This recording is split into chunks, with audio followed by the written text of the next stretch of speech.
Welcome back, fellow gamer. So I want to talk to you today about a pretty serious topic, and it's pretty much like the fear of every Magic the Gathering player, and that's card theft.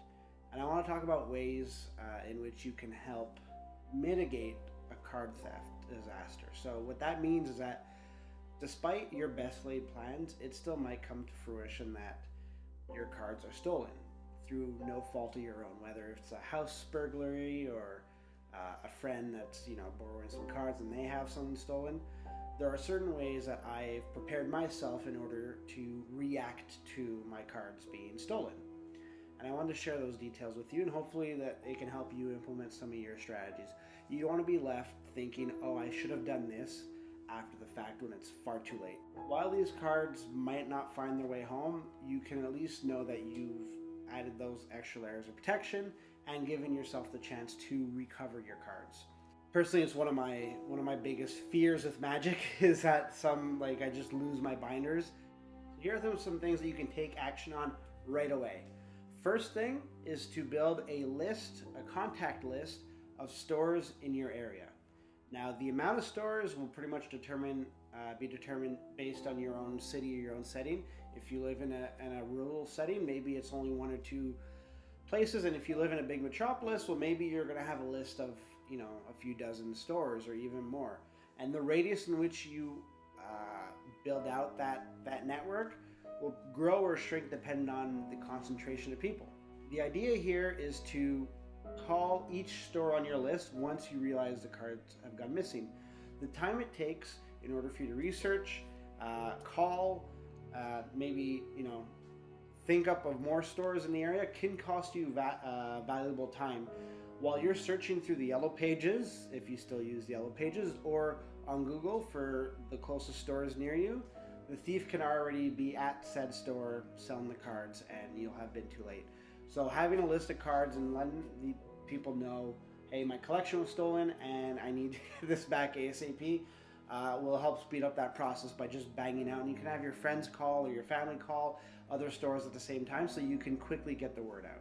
The second thing, which ties into the first, is to have a list of cards that are distinguishable in your collection. To say you have a Arcbound Ravager or a Tasigur isn't really going to be that distinguishable. There are a lot floating around. But if you tell them that you have a foil Liliana the Veil or you have a Tropical Island, if you pick out one or two cards from your collection that are really the marquee cards and that you can identify the way that you sorted your cards, chances are that somebody can quickly identify it, or at least give somebody a grounds on what to watch out for, so that a store owner isn't too worried about every single person that's coming into their store trying to sell something. They might just kind of not want to do that undertaking.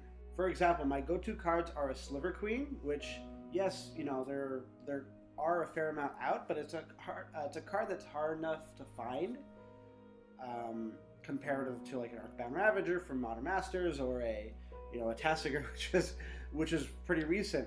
If I go on to mention that I have a Karn Silver Golem from the vault, as well as another third card that might be able to tie the collection in together, you'll be increasing your odds of really helping the store owners identify your collection.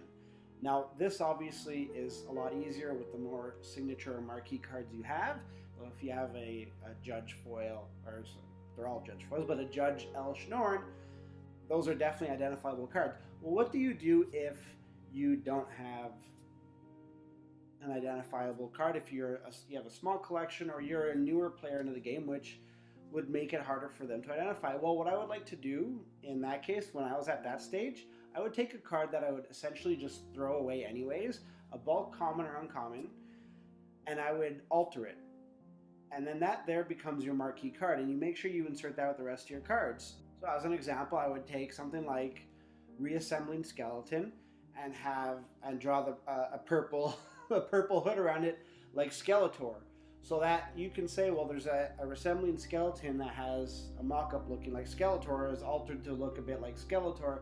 You've then now given yourself a marquee card without spending the marquee dollars. The next step is to set up page monitors.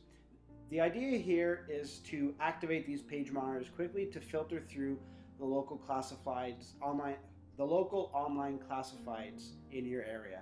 So by putting in keywords like Magic, MTG, Magic the Gathering, card collection, sell quick, those types of buzzwords which are usually identified by your collection, and you kind of want to bulk in, people are trying to make a quick sale, you turn on that monitor once you realize your card is stolen. So like that, you can see whether or not it's being posted on an online classified section. So now you've covered the store owner, you've covered online sales, but what happens if the person's just selling it to people he knows around the street, which can very much happen. I remember one time a few years back, somebody had pulled me over to the side of the road and asked me if I wanted to buy a large TV, like a flat screen TV for like $100, and I knew it was stolen, so I was like, no, I'm really not interested. I got in my car, I called the cops, I got the license plate, and within minutes they were caught. So how do you imitate that scenario? Well, you develop a large network of people that you know are part of the MTG community in your area. You tell them that your collection has been stolen. So whether it's a text list or an email list, you send that out en masse, and you ask them to share it through their Facebook and Twitter accounts or Snapchat or anything that's being socially driven at the time of your viewing of this video. The idea here is for you to communicate to them and for them to communicate to your friends.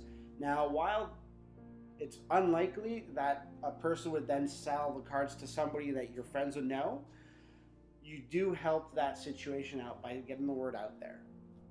And obviously posting to places like Reddit or MTG forums or local Facebook groups really expedites that situation, and it gets more eyeballs looking for your collection, which at the end of the day is exactly what you want.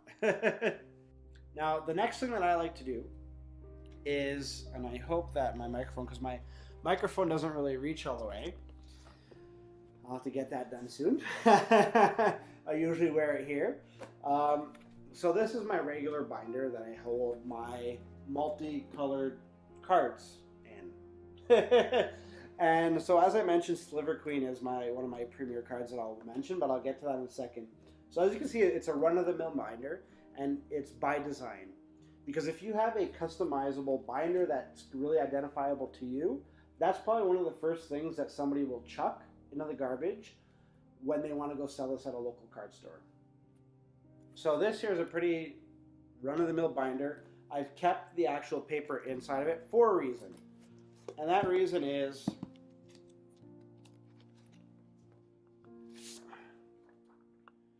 I have some writing on the inside that a thief will pretty much, I'd be surprised if they looked under there, because you can tell this is the thing I got from the store and I just kept it in there.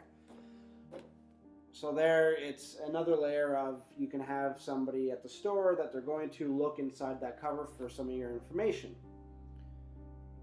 Another thing that this is used for, which is kind of unfortunate, is if you have a store that's near you that might not be on the up and up, meaning that they might not care that your cards are stolen and they just want to get a good deal to boost their inventory. Sad enough, that does happen. I do know of a store that's since been closed because they lost the trust of the community, where they knowingly took on stolen cards and they threw out the binder afterwards. And it was only going through the garbage. Now, I'm not saying go through every game store's garbage bins once your stuff gets loaded, but my buddy, or somebody, not really a buddy, it was an acquaintance, went through the garbages, found his binders in the garbage, and confronted the store owner. So, with that said, if the store owner were to do that, you at least now have, it being a run-of-the-mill binder, you at least have some identifiable proof that it is your binder that's been thrown in the trash, and then you can go ahead and take whatever action you need to take at that point. The last piece of advice that I have for you guys, and girls, is what I like to do is behind some key cards that your local game store, that local game stores will be attracted to because they are in demand, they're rare, or yeah, those are pretty much the two. that they will have attention drawn to those cards. So what I do is I put a piece of paper. Let's see if I can get that here. Put a piece of paper behind the major cards in the binder. I don't do it to all the cards. So when a store owner goes to take out a card, you have your info. So what happens is, get that card back in there. You have please check ID if cards are being sold. You include your name and your phone number. And then you have binder should never be for sale. That's something that I add just so that there's an extra layer of like this should not be in your store and I should not be selling this. And what that hopefully will do will cause the store owner to look for identification. Now, one of two things will happen there. The guy will run out and your binders will now be at the local store for you to pick up, which is great because he brought everything in, or you've only been able to recoup one binder because the thief left some of the other binders in his car or truck or whatever, and now you only have one binder back, and you've kind of scared him out. The good news is that he is now identifiable. Hopefully, if there's a camera outside, you now have his license plate, and you can get the cops to go after him. So those are some of the tips that I use. And obviously, it doesn't help anything. It doesn't help prevent theft, but it does help your odds of getting your cards back. And at the end of the day, if I have my cards looted, that's what I would like. I would love to get my cards back. And having these extra layers of protection is designed to help achieve that goal. Now, I hope that these goals were of use to you, or that there's something that you can apply to your collection today. If you have any tips, I would definitely love to hear it, especially on this type of topic. I want to be able to protect myself, and I want other people that are watching this video to help protect themselves. So please do leave your tips in the comment section. Now, these tips were really geared towards the binder near the end, but this can be applied if your cards are in a storage box or a deck box by using the same method of having some in your deck box be easily identifiable by sliding those notes in your cards in between your games. So obviously you can't have those notes in there during gameplay because they could affect the thickness of the cards. So you would just take them out. You know through memory which cards you have them in. Take them out, put them in your deck box. When you're done playing, put them back in the card sleeves and put your sleeves in the deck box. And there you have it. Thanks for watching. And don't forget to like and subscribe. It really helps the channel out. If you'd like to see more, click on one of the two videos that are there, or click on show more in the description below to see when and what we upload, as well as when we stream. And if you need an update on what exactly we're going to be streaming that week, don't be shy to hit us up in the comments or reach out to us on Twitter. We'll be more than happy to chat. Until next time, good gaming.